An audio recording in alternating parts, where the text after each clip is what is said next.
Hello everyone! Today we're going to solve a math problem that feels like an IQ test. These kinds of questions are usually asked to students who prepare for math olympiads. Here's how it goes. Find all prime numbers a and b such that a to the power of b plus b to the power of a is also a prime number. So both a and b have to be prime numbers, and also a to the power of b plus b to the power of a. Let's think about it. If a and b are prime numbers, then both are greater than or equal to 2. Right? That means the expression a to the power of b plus b to the power of a is at least 2 squared plus 2 squared. That equals 8. So the result must be greater than or equal to 8. That means a to the power of b plus b to the power of a has to be an odd number, because the only even prime number is 2. Now, when can the sum of two numbers be odd? If you add even plus even, the result is even.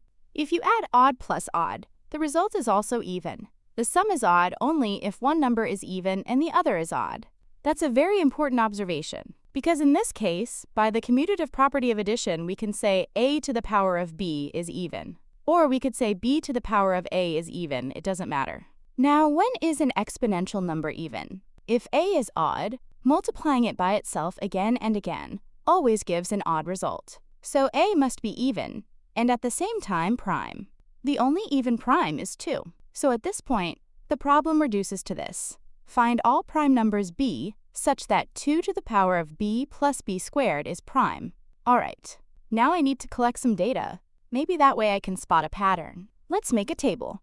We'll plug in different prime values of b and check 2 to the power of b plus b squared. If b is 3, we get 17. If b is 5, we get 57. If b is 7, we get 177. For b equals 11, it's 2,169, and so on, up to 17. We already chose b from prime numbers. Let's check if 2 to the power of b plus b squared is prime. For b equals 3, we got 17, which is prime. Great, we found one. Let's put that in a green box. But of course, that's not a proof, so we have to continue.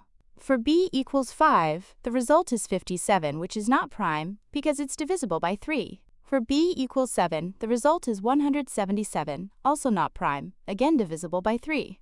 For b equals 11, 2,169, also divisible by 3. And yes, you guessed it, all the other cases are divisible by 3 as well.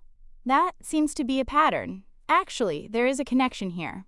Let me explain. If b is odd, then 2 to the power of b modulo 3 equals -1. If b is even, the remainder is 1. If b is odd, the remainder is -1.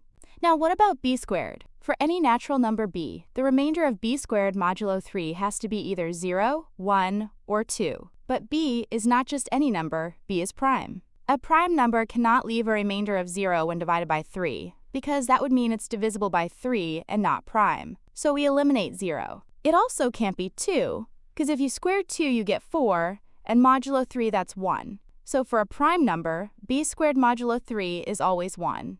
Now if we add these two expressions, -1 plus 1 cancel each other, leaving 0. That means for all b greater than 5, the expression is divisible by 3, so it cannot be prime. The only surviving case is b equals 3. The question asked us for the values of a and b, so the answer is a equals 2, b equals 3, or, by symmetry, a equals 3, b equals 2. That's the correct answer. I hope this was clear. You can share your thoughts in the comments. See you in the next lesson.